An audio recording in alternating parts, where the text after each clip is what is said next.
23일 금융권에 따르면 카카오뱅크는 전 직원 임금을 1,000만 원 이상 일괄적으로 인상한다는 파격적인 보상안을 내놨는데요. 대표님 보고 계신지 한번 지금 영상 보고 계시죠, 보기라도, 지금? 네, 하셔야 될 보고 것 계시죠, 같은데요. 대표님 지금?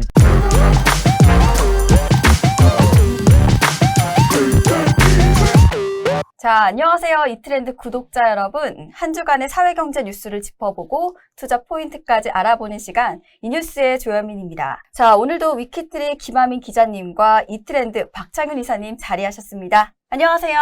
네, 안녕하세요. 자, 오늘도 한 주간의 이 경제 뉴스 3개를 준비하셨다고 하는데요. 김하민 기자님, 첫 번째 소식부터 전해주시죠. 네, 코스피 내장주의자 개인 투자자들의 최애 종목인 삼성전자에 관한 소식입니다. 삼성전자가 미국 텍사스 테일러의 파운드리 공장을 짓기로 확정했는데요. 현지 시각 23일 미국 텍사스주 테일러시에 170억 달러 우리 돈으로 약 20조 원을 들여서 반도체 파운드리 공장을 내년 1분기 착공하겠다는 계획을 발표했습니다. 테일러 공장은 5G, 고성능 컴퓨팅, AI 등 다양한 분야의 첨단 시스템 반도체를 생산할 예정입니다. 네, 이렇게 삼성전자의 미국 공장 진출을 기다리시는 분들 굉장히 많이 계셨을 것 같습니다. 드디어 이 공장 부지를 좀 확정을 했는데 그곳에서 생산될 우리 시스템 반도체, 기존 반도체와는 또 어떻게 차별점이 있는지 여쭤보겠습니다. 네, 반도체는 용도에 따라서 메모리 반도체와 시스템 반도체로 나뉩니다. 메모리 반도체는 데이터를 저장하기 위한 목적으로 사용되는 반도체로 대량 생산이 가능하고 비교적 가격이 저렴한데요.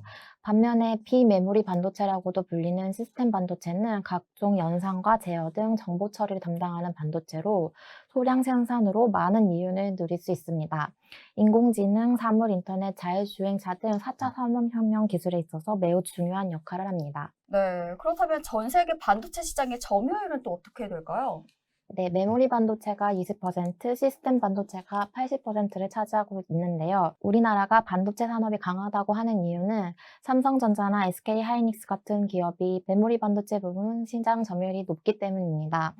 다만 아쉽게도 시스템 반도체 부문은 아직 외국계 기업이 장악하고 있어서 퀄컴, 인텔 등의 기업이 시장 점유율이 높은 편입니다. 네, 이번 행보가 이 삼성이 메모리 반도체에 이어서 세계 반도체 시장의 1위 기업으로 확장할 발판이 되지 않을까 생각이 듭니다. 또 생각보다 이 삼성전자의 주가 흐름에는 큰 변동이 없다는 점도 좀 아이러니한데 이 기대감이 주가는 좀 언제쯤 적용이 될지 우리 창윤 이사님께 한번 여쭤볼게요. 사실 이번 주 월요일 날 네. 삼성전자가 이번 주에 투자 발표를 한다 하는 기대감이 있었을 때 시장은 이런 부분에 반응을 했어요. 근데 막상 이제 화요일 날 이와 관련돼서 투자 발표를 했는데 시장 반응은 뜨뜻미지근했어요. 오히려 셀 온 뉴스. 월요일만 하더라도 사람들의 분위기가 어땠냐면 저도 그날 스터디를 했는데 드디어 왕의 귀환, 그러니까 반도체가 들어왔다. 그러면서 반도체가 시장에 들어오게 되면 즉 그동안에 실적 대비해서 너무 많이 싸진 반도체 투자 소식이 드디어 나왔으니까 반도체 관련된 종목들로 모든 수급이 다 쏠리면서 이제는 반도체 중심의 랠리가 지속이 될 거야 하는 게 월요일날 시장 분위기였어요. 그리고 이런 화요일날 이에 따른 20조 원 투자 발표가 있었죠. 근데 그 발표 이후에 오히려 시장에서는 그 전부터 아침부터 좀 차익 실현이 나오기 시작을 하면서 선 반영이 되었던 주가 자체가 좀 어느 정도 기대감이 충족이 된 이후에는 오히려 빠지는 모습 자체가 나타났었죠. 이러한 부분을 셀 온 뉴스에 차익 실현하는 모습이라고 항상 이렇게 말씀드리고 있는데 정확하게 IT 반도체 쪽에서 이러한 모습이 나타났던 것 같습니다. 일단 내용을 살펴보면 2022년도요. 1분기부터 이제 이러한 부분을 텍사스, 테일러시에 이런 부분을 착공을 하게 됐고 그리고 나서 24년도에 완공을 하는 부분이고 추가적으로 20조 원이 투자가 되는 부분이죠. 투자 스케줄상 먼저 이런 그 기초공사 이런 부분이 끝나게 되고 그리고 공장 부지를 올린 다음에 뭐 클린룸이라든지 이런 부분 자체 다 올리고 나서 거기에 전공정 장비 그리고 이런 부분이 먼저 들어가는 부분이고요. 그리고 나서 이제 시차를 두고 후공정 장비 이런 부분이 추가적으로 세팅이 되는 부분이 향후 나타나는 부분입니다. 그런데 우리가 여기서 주목을 해봐야 될 부분은 전공정의 이런 선단 공정이라고 하거든요. 계속 D램 같은 경우도 미세화되는 부분이고 그 다음에 시스템 반도체 쪽에서도 우리가 뭐 이와 관련되어서 첨단 이런 선단 공정 계속해서 선폭 좁히는 이런 부분 자체가 나타나고 있는데 이런 그 전공정의 주요 장비들 같은 경우에는 우리나라보다는 해외 유수 업체들 그러니까 미국의 어플라이드 머티리얼즈라든지 아니면 이런 랩리서치라든지 이런 주요 장비들 업체들 이런 쪽이 많이 쓰인다는 부분이죠. 그렇기 때문에 당장은 실질적인 수혜라든지 이런 부분보다는 시장에서 반응하기에 그동안에 막혀 있었던 수주 물꼬를 터줬다 하는 측면에서 먼저 반응이 나왔었던 것 같아요.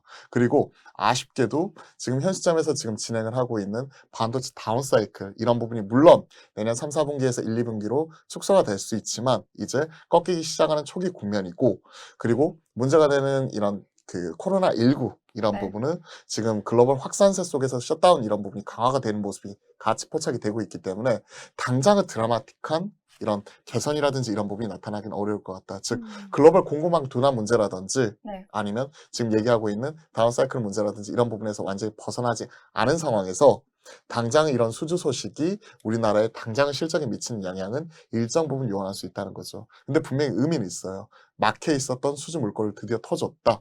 이러한 부분이고 네. 삼성전자가 2016년 이후에 대규모 투자 이런 부분이 없이 어느 정도 유지하는 선에서 계속해서 이런 투자 자체, 캐펙스 투자가 있었는데 이번에 대규모 투자 이런 부분이 들어왔기 때문에 사실 시장에서 기대감 자체가 있었던 거죠. 그럼 이 미국 공장의 진행 속도가 또 관건이 되지 않을까 생각이 듭니다.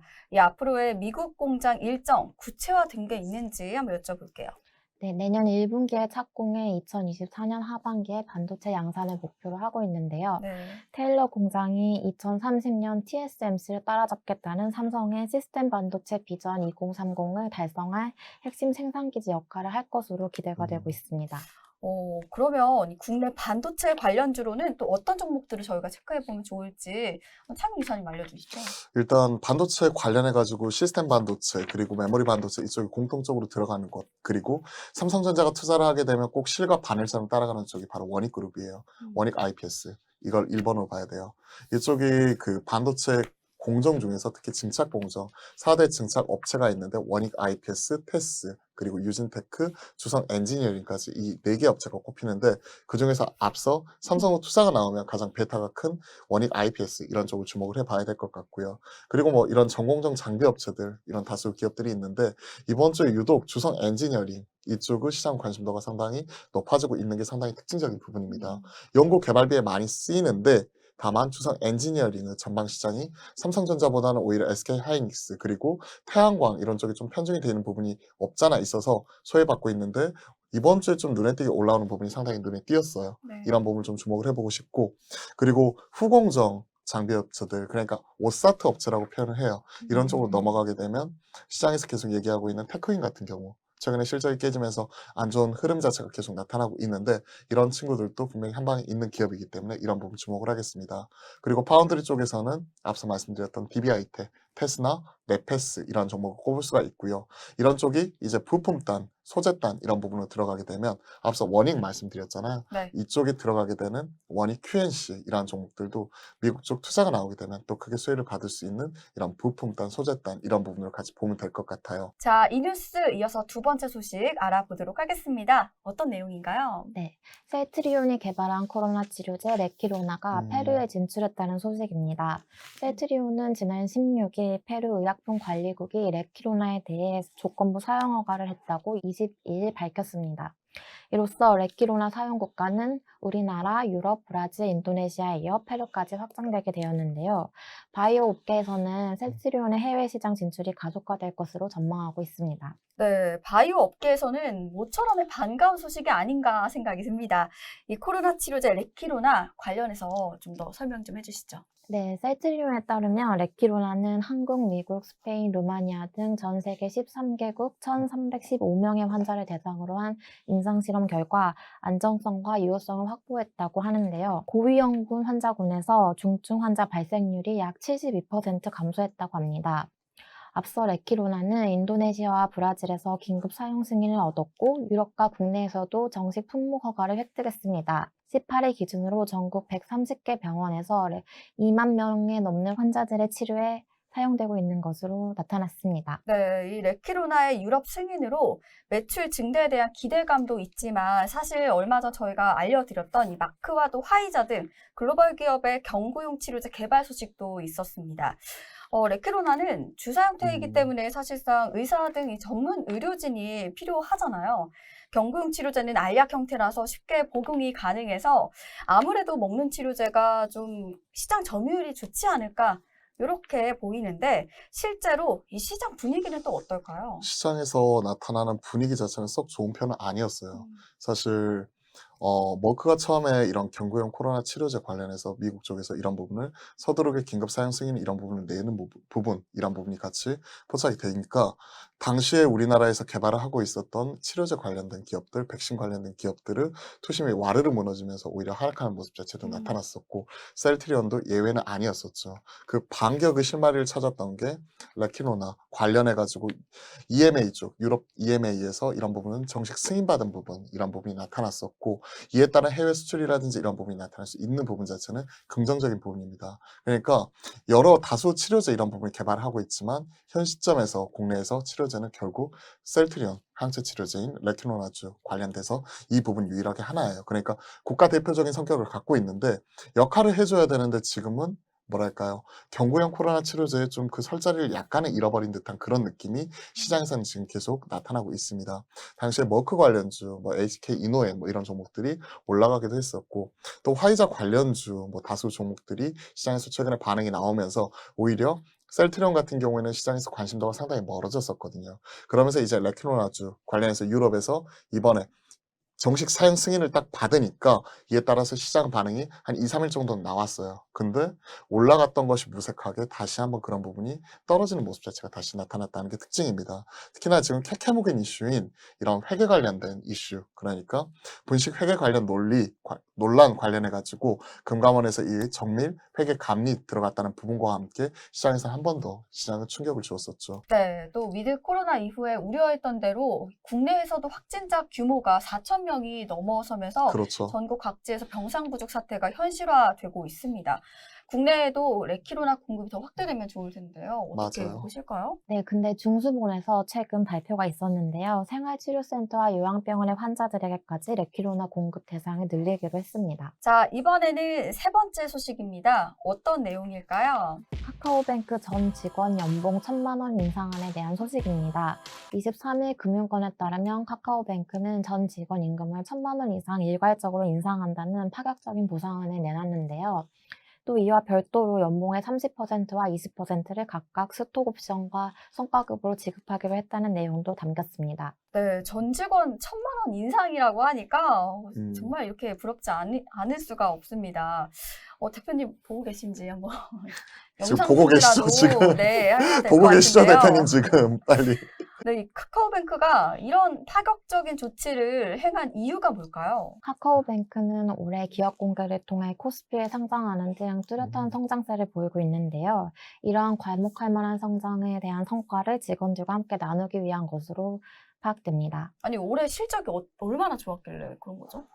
올해 9월까지 3분기 누적 순이익이 1,679억 원을 달성했는데 이 수치는 지난해 같은 기간 대비 거의 2배 늘어난 것입니다. 네, 전 직원 연봉 인상이 어떻게 보면 그들만의 리그다 이렇게 생각이 들기도 하는데 그럼 이런 부분이 주가에는 어떻게 영향을 미쳤을까요? 주가 측면에서 보면 최근에는 좀 좋은 모습 자체가 계속 나타나고 있었죠. 네. 오늘도 보니까 뭐 전반적으로 지금 금주 들어가지고 카카오페이나 그리고 카카오, 그리고 카카오뱅크 뭐 이런 종목들 같은 경우가 계속 좋은 흐름 자체가 나타나고 있네요. 사실 상장 초기만 하더라도 이게 은행이냐 플랫폼이냐 논란이 있었고 은행 관련해 가지고는 너무나 비싸다 하는 부분이죠. 왜냐하면 은행은 평균 장부 가치가 보통 이제 우리가 PBR로 표현을 하는데요. 이 부분이 보통 0.6배에서 0.8배, 적게는 뭐 지방은행은 0.4배 이 정도 선에서 계속 거래가 되고 있는데 카카오뱅크는 5배가 넘어갔어요. 5배가. 그리고 역대 최고 기록했었던 부분이 과거 국민은행 이전에 그 주택은행 시절에 그때 2.3배인가 그 정도가 최고였던 걸로 기억을 해요. 근데 지금 이번에 5배가 넘어가니까 이거는 은행으로서 밸류가 말이 안 된다. 그래서 그때 당시에 나왔던 리포트가 아직도 기억합니다. 카카오뱅크 상장 그 공모 청약 이틀 전이었나요? 그때 한 증권사에서 카카오뱅크는 은행이다. 오. 무슨 말이냐면 이쪽은 결국 은행 관련 사업을 진행을 하고 있기 때문에 본업단위 은행은 밸류 틀 안에서 벗어날 수 없을 것이다. 이 전망을 내놨는데 결과적으로 틀렸죠. 틀리면서 그때 당시에 급등하는 모습이 나타나니까 카카오뱅크가 은행이냐 플랫폼이냐 가지고 계속 설왕설래 말이 많았었고 당시에 그렇게 급등을 하다가 관련되어서 신규 상장된 종목들을 수급 부담, 네. 시장에서 오버행 이슈라고 하거든요. 이 오버행 부담으로 인해서 계속해서 떨어지는 모습이 나타났다가 최근에 다시 한번 상승하는 모습 자체는 긍정적으로 평가를 하고 있습니다. 코스피 200 편입 이슈 이런 부분도 있고요. 그리고 추가적으로 이제 MSCI 관련돼서 이와 관련되어서 편입되는 이슈 이런 부분도 있기 때문에 최근에 수급적으로 좀 풀려나가는 모습이 좀 나타나고 있는 것 아닌가 하는 생각을 가지고 있고요. 카카오뱅크 앞서 저 월급 얘기 듣다가 네. 저 갑자기 머릿속을 스치는데 대표님 지금 보고 계시죠? 보고 계시죠 이거? 갑자기 하고 있는데 갑자기 귀에 확 감겼어요. 네. 저희 그러니까요. 수고해 주시는 지금 직원분들, PD님들, 작가님들 많은데 꼭 부탁드리겠습니다. 감사합니다. 자, 이야기를 듣다 보니까 이 카카오뱅크가 3주 가까이 또 상승하는 모습을 보였잖아요. 네네. 지금은 좀 고점 아닌가? 이런 생각이 들면서도 조금은 욕심이 납니다. 음. 그런데 뭐 지금 들어가신 분들은 관망을 해야 되지 않을까? 또 이런 이야기들도 막 나오고 있는데 어떻게 보실까요? 지금 흐름은 사실 금리 인상 기조 속에서 확실히 플랫폼으로서 경쟁력을 가지고 있는 기업의 쏠림 현상이 같이 나타나고 있는 것 자체를 인정을 하긴 해야 될 것 같아요. 오늘 금통위에서 기준금리 자체를 인상을 했고요. 향후에 추가적인 금리 인상 가능성도 열어놨습니다. 미국 쪽에서도 이러한 분위기 자체가 계속 감지가 되고 있죠. 보통 이제 우리가 예대 마진이라고 표현하는 보통 그 전통 은행적인 은행들의 이런 그 수익화 방식 이런 부분에 있어서는 결국 금리 인상 들어가게 되면 올라가게 되면 예대 마진도 커질 수밖에 없어요.